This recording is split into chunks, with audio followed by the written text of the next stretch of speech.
शुरू नहीं हो रहा, नहीं शुरू नहीं हो रहा हूँ। हाँ नमस्कार दोस्तों, मैं इंस्पेक्टर धर्मराज के विषय दोस्तों मैं फिर से हाजिर हूँ और मैंने हम आई गए हैं और आज हमारे सामने मतलब मैंने जिनके सामने हम बैठे हैं परिचय दे की ज़रूरत हमें नहीं है। देश के बड़े कवियन मशुमार दादा अरुणेश मिश्रा जी और बड़े भाई जगजीवन मिश्रा जी, दोनों लोग बैठे हैं। तो बतावत नहीं कि अखाड़ा के जो हमसे कहियो बाजी बहुत लोग कहे लागत है कि तुम हो यार बिल्कुल तनी कभी हो गए, तो हम भी कह देते यार अखाड़ा के जो लतमरुआ होते हैं उन्होंने धीरे धीरे पहलवान हो जाते हैं। तो इनके लोग के साथे रहते रहते थोड़ा हम जाने लगे। तो आज जो है डायरेक्ट इंटरव्यू लेन जाए इनके जो है जगजीवन भैया के। तो जगजीवन भैया सादर नमस्कार, आपका प्रणाम। नमस्कार। अब आप बताओ कैसे मतलब आप कविता शुरू किए, पहले मतलब कैसे मंच पर कैसे पहुँचे लागे और कुछ थोड़ा बहुत मतलब कुछ एक आध मुक्तक भी बीच बीच में आपके सुना चाहिए। आज आप शुरुआत करें, कैसे कब तक शुरुआत है आपके? जी, मैं समस्त दर्शकों का बहुत बहुत अभिवादन करता हूँ। हाँ हाँ। और अपने गुरुदेव चाचा अरुणेश मिश्र जी को प्रणाम करता हूँ। मैं बताना चाहता हूँ कि कविता लेखन तो जब मैं स्नातक की पढ़ाई कर रहा था उसके पहले से कुछ ऐसी घटनाएं हुई। जी जी जी। जब ऐसा कुछ जीवन पर गुजरता है तो शायद कुछ भाव बनते हैं। जी जी जी। मैंने अपनी पढ़ाई के दौरान भी कुछ कार्यक्रम सुने जी जो मेरे भाव थे वहाँ पर उनको पर तब लगे जब मैंने कार्यक्रम सुने। अच्छा अच्छा। और दिमाग में आया कि मैं भी लिख सकता। हाँ हाँ। उसके बाद में कुछ ऐसी विसंगतियाँ जीवन में रही। जी जी जी। कुछ ऐसी घटनाएं घटी जी जी। जिसने बहुत प्रभावित किया। जी जी जी। या यूँ मानिए कि हमारे मन मस्तिष्क पर उसका बहुत दबाव पड़ा। जी जी। या कुछ दर्द ऐसे पड़े। तो कहा जाता, मैंने 2 पंक्तियाँ कभी लिखी थी। जी जी। कि प्रेम जब अधिक बढ़ता है तो कोई मीत बनता है। हाँ हाँ बिल्कुल सही। प्रेम जब अधिक बढ़ता है तो कोई मीत बनता है और दर्द जब हद से गुजरता है तो कोई गीत। वाह वाह वाह वाह वाह वाह क्या बात, वाह वाह वाह, बहुत और बढ़िया। तब वो कल्पनाएं गीत का रूप लेने लगी। जी जी।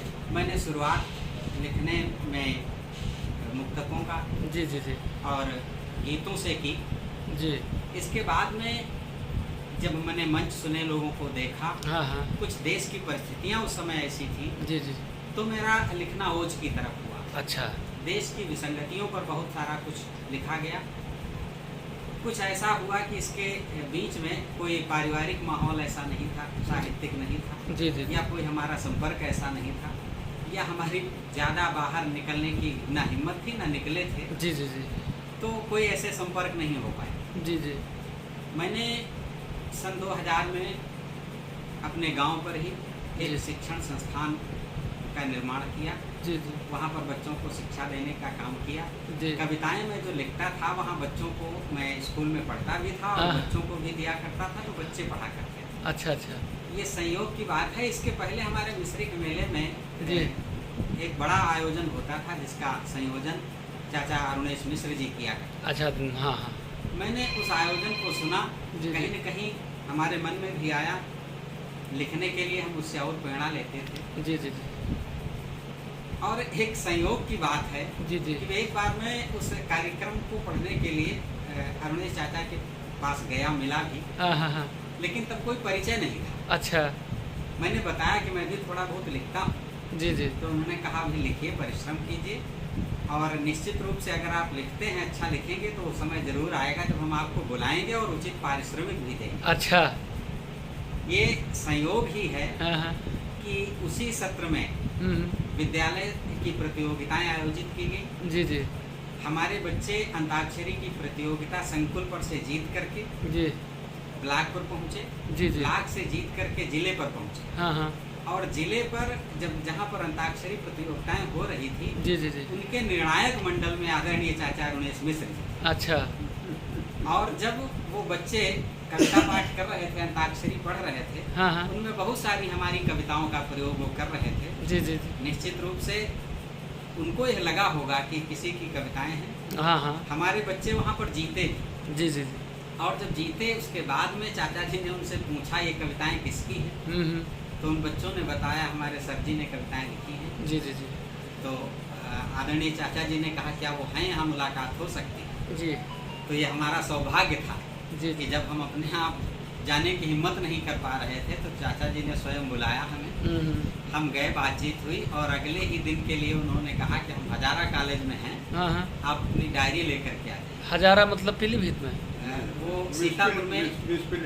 अच्छा अच्छा अच्छा। हाँ, उस इंटर कॉलेज में तब थे। जी जी तो मैं वहाँ पर डायरी लेकर के गया। जी जी मैंने अपनी डायरी खोली, कुछ पन्ने चाचा ने देखे।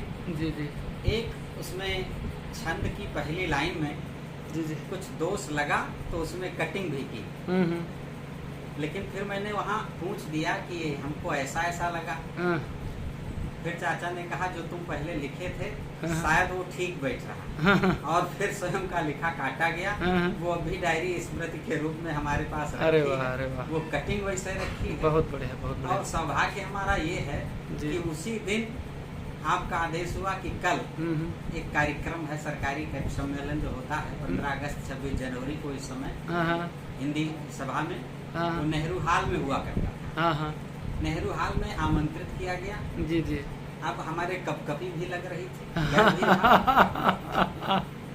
क्योंकि ये परीक्षा की घड़ी थी। हाँ मैं समझ रहा था पहले कार्यक्रम में जाना है, अगर हम पास हुए हाँ। तब तो आगे हम जाएंगे और अगर फेल हुए तो यहीं से घर बैठना। हमारे पास एक जीप थी। उस जीप में बैठ करके हमारे जितने मिलने वाले थे उसमें 10-12 जो लद पाए वो लद लिए, लद लाए और हम कवि बनने चल दिए थे सीतापुर के लिए। उस मंच पर हालांकि हमको बहुत डर था, पहली बार हम मंच पर कविता पढ़ रहे थे, कभी लग रही थी।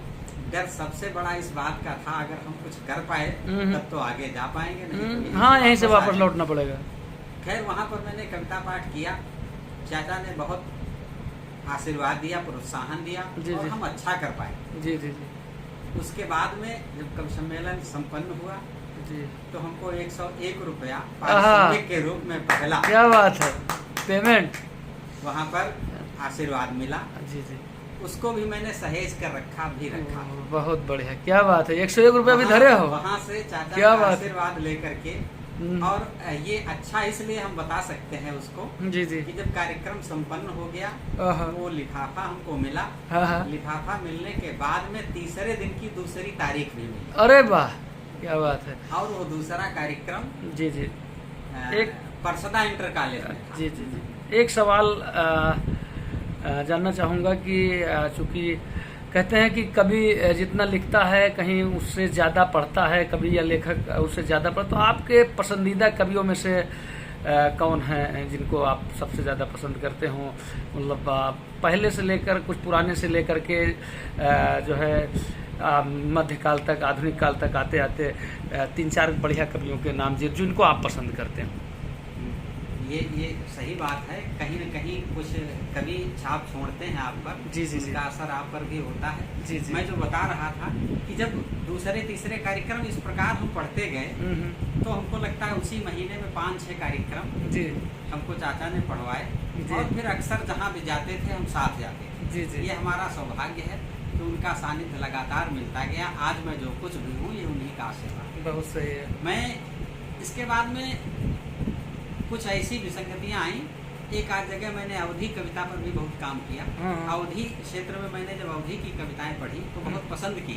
जी जी मैं ओज से धीरे धीरे अवधि की तरफ बढ़ने लगा। जी जी अवधि में मैं अपने लव कुश दीक्षित जी, हमारे जिनको हम सब सुनते भी थे, जी जी जी उनसे प्रभावित हुआ। मेरे अग्रज फारूक सरल जी को भी मैंने सुना। शायद उन्हीं सबका प्रभाव रहा कि मैं अवधि में कुछ अच्छा लिख सका। जी जी अवधि में जहाँ नहीं सुनी जाती मुझको वहाँ बुलाया भी गया और अवधि सुनी भी। तो अवधि में ये लोग हमारे, मैं बहुत ज़्यादा इसके पहले बहुत ज़्यादा कवियों को मैंने पढ़ा नहीं।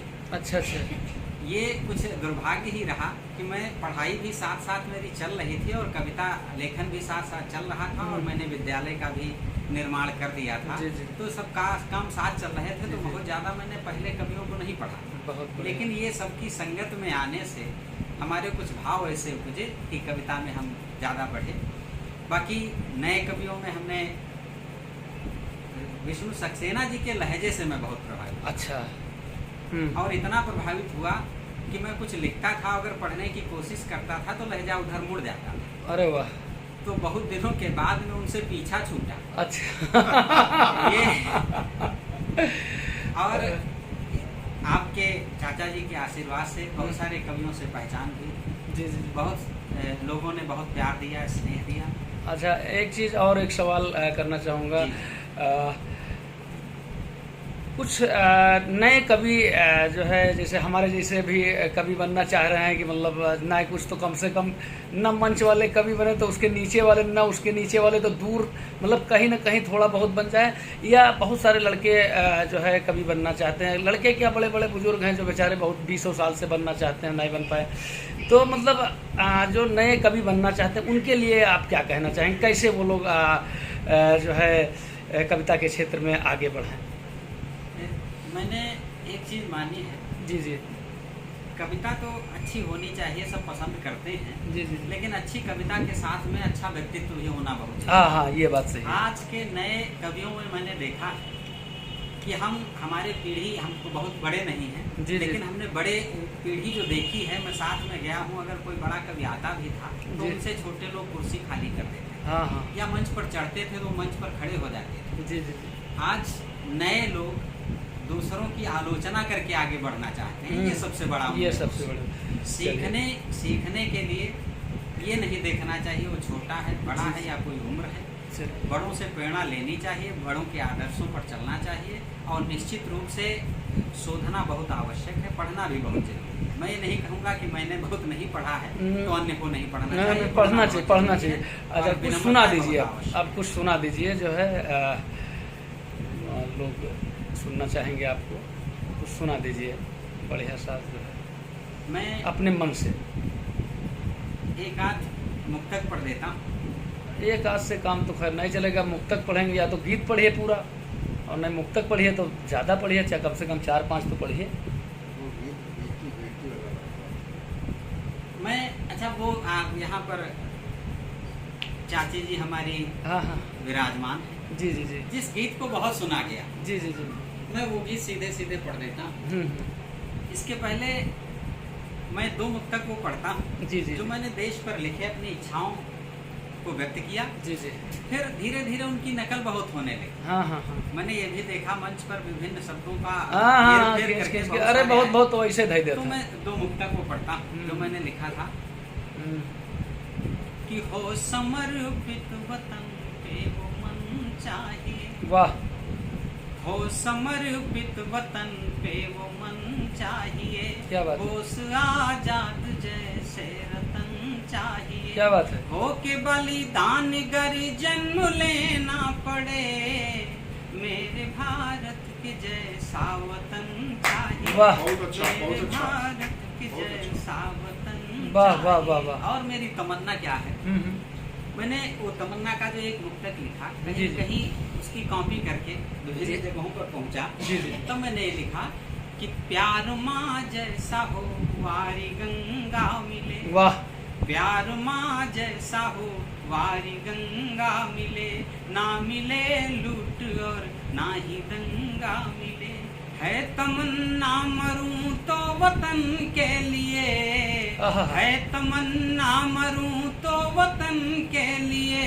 क्या बात है। मरने पर फिर कफन बस तिरंगा। क्या बात है। वाह भाई वाह। मरने पर फिर वाह वाह कफन बस तिरंगा। वाह वाह वाह। और अगर आप चाहें नहीं, गीत आपने कहा एक अवधी भाषा का वो गीत मैं पढ़ना चाहता हूँ, जिस गीत ने अवधी भाषा से दूर सुदूर क्षेत्रों में भी आपको पसंद कराया। गीत के माध्यम से सुना गया, सराहा गया। जी जी जी। और चाचा का भी बहुत आशीर्वाद मिला। स्वागत है, स्वागत। तो मैं वो गीत पढ़ना चाहता हूँ। एक माँ अपनी बेटी को जब विदा करती है, जी जी जी, और लोगों ने पूछा जी, भाई साहब, लोगों ने पूछा कि इस गीत को इतना सुना सराहा क्यों गया, तो मैं बता देना चाहता हूँ कुछ ऐसी विसंगतियाँ रही। जी जी। हमारे भी एक बड़ी बहन थी जो नहीं है। कुछ ऐसी स्थितियाँ आई कि इस गीत में 90% हमारे जीवन की हकीकत है, 10% कल्पना हो सकती है। बिल्कुल सही। इसलिए शायद हमारे हृदय के भाव लोगों तक पहुँच गए, और उस गीत को सराहना मिली, प्रशंसा मिली। तब उस गीत को मैं पढ़ता हूँ। स्वागत।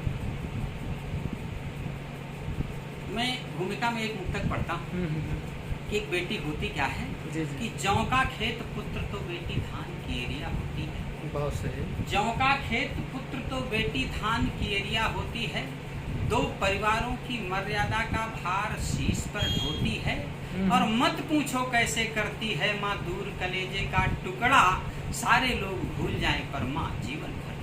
वाह, सारे लोग भूल जाएं पर बहुत माँ बढ़िया। जीवन भर। बहुत अच्छा। तब एक मुक्तक और कि मेरे लगे खरोच कहीं तो मेरी माँ डर जाती है। वाह, मेरे लगे खरोच कहीं तो मेरी माँ डर जाती है, मुझ पर आँच अगर आए तो वो कुछ भी कर जाती है, और माँ की ममता से बढ़कर है दुनिया में कुछ और नहीं। जी, जी, जी। माँ की ममता से बढ़कर है दुनिया में कुछ और नहीं, उनसे पूछो बचपन में ही जिनकी माँ मर जाती है। वाह, वाह, उनसे पूछो बचपन में ही जिनकी माँ मर क्या जाती बात है, है। बहुत ऊंची चीज। तब बहुत। ये गीत पढ़ना चाहता हूँ। एक माँ जिसकी बेटी विदा होकर के ससुराल चली जाती है, जी, जब जी। उस माँ का दामाद आता है तो दामाद को माँ अपनी पसंद की कुछ चीजें बांध करके देती है। जी, जी, जी। ठीक है? तब इस गीत को पढ़ना चाहता हूँ, सुनेगा। जी। कि हमका बिटिया बिन सुनो घर द्वार लागे, वाह। हमका बिटिया बिन सुनो घर द्वार लागे, लह जायो वही का सिर का प्यार लागे। क्या बात है। लह जायो वही का सिर का प्यार लागे। और वो माँ क्या बांधती है कि भैया थोड़ी दाल बंधी है, थोड़ी राब मिठाई, भैया थोड़ी दाल बंधी है, थोड़ी राब मिठाई, धान और सरसों बांधी है, बांधी तनिक मकाई, धान और सरसों बांधी है, बांधी तनिक मकाई, और चना उद्द मसूरी है थोड़ी, और जोंधरी का आटा, चना उद्द मसूरी है थोड़ी, और जोंधरी का आटा, यही कंटर माँ भैया थोड़ा फेरा फेरावा माठा, यही कंटर माँ भैया थोड़ा फेरा फेरावा माठा, और कदुआ बांधी कैसे पूछू छोटवार लागे, लह जायो वाह। का सिर बहुत का अच्छा, प्यार बहुत बढ़िया। लागे, लह जायो वही का सिर का प्यार लागे। वो माँ और क्या बांधती है, उसकी क्या भावनाएं हैं कि झारा महिया धोती है, ओ छुटकुइया बद चुटिया, झारा महिया धोती है, ओ छुटकुइया बद चुटिया, और बंधी है लरिकौना की मूलन वाली लुटिया, और बंधी है लरिकौना की मूलन वाली लुटिया, और खटुआ वाली कली खटाई पीसई वाली चटनी, खटुआ वाली कली खटाई पीसई वाली चटनी, कह दिन हो कुटकुरिया महिया माटी है मुड़ मिसनी, और चले आयो जब बेरिया में प्यार लागे, लह जायो वही का सिर का प्यार लागे, लह जायो वही का सिर का प्यार लागे।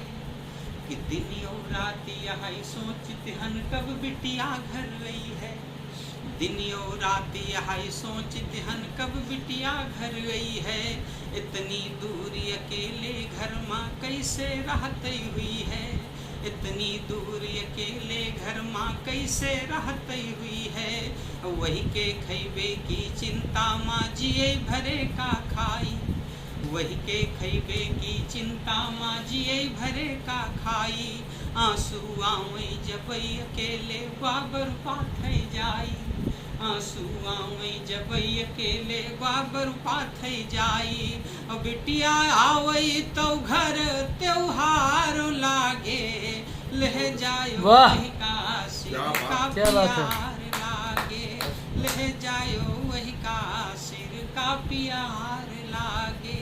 और अंतिम बंद पढ़ता हूँ, गीत का सुनेगा। स्वागत। कि कहे रहनी ईश्वर से तुम बिटिया हम का ना दीन हो, कहे रहनी ईश्वर से तुम बिटिया हम का ना दीन हो, बिटिया हम का गर दीन हो दूसरे घर की ना कीन हो, बिटिया हम का गर दीन हो दूसरे घर की ना कीन हो, और दूसरे घर की गर कीन हो तो कष्ट न वही का दीन हो, दूसरे घर की गर कीन हो तो कष्ट न वही का दीन हो, कष्ट अगर वही के हो तो तुम हम का दई दीन हो, कि वही के दुख देख जीवो बेकार लागे, लह जायो वही का सिर का प्यार लागे, लह जायो वही का सिर का प्यार लागे। बहुत बहुत धन्यवाद। बहुत बहुत धन्यवाद। बहुत ज़बरदस्त जो है आपने सुनाया और आपने बताया भी। एक कमी छोटी सी रह गई, हमारे तरफ ही घूमा ना है तो पहले अपने बार घुमाई तो हम थोड़ा बोली। नमस्कार दोस्तों, जो आप सुन रहे हैं जगजीवन मिश्रा जी देश के बड़े कवियों में हैं और पूरे भारतवर्ष में इनकी कविताएं जहाँ जहाँ भी हिंदी को सुना जाता है, नहीं घूमा का हम ठीक है चल रहा है ना, जहाँ जहाँ भी लोग हिंदी को जानते हैं वहाँ पर वो अवधि क्षेत्र न होते हुए भी ये कविता बहुत ही प्यार से इनके भाव की वजह से सुनी जाती है। आदरणीय जगजीवन मिश्रा जी देश के श्रेष्ठ कवि होने के साथ साथ जो है एक इंटर कॉलेज भी चलाते हैं और जहाँ पर जो है बच्चों को शिक्षा देते हैं और शिक्षा के माध्यम से क्षेत्र को जागृत कर रहे हैं, शिक्षित कर रहे हैं। तो एक कवि हृदय, एक समाज सेवी के रूप में जाने जाते हैं। और एक बात और बताई थी छोटी सी, हमका जो है पहलबाजी जो मंच देवाइन नहा, ये नहीं देवाइन नहा तो मान लो जो जे पक गए हो हमारे कविता से तो इनका ढूंढ लो, पतौजक रहे वाले इनसे मिल ली हो। अब अगर अच्छा कुछ लागत हो तो हम सुनाते हैं, खैर हमारा कोई बात नहीं है। तो बहुत बहुत धन्यवाद मिश्रा जी। अब हम अपने तरफ घुमाए ना तो ख़त्म कीजिए हमारे समझ से इंटरव्यू। बहुत देर से हाथ पिराए लाग, हमारे हाथ पिराए लागे का पकड़े पकड़े फ़ोन, अब इंटरव्यू ख़त्म की जाए।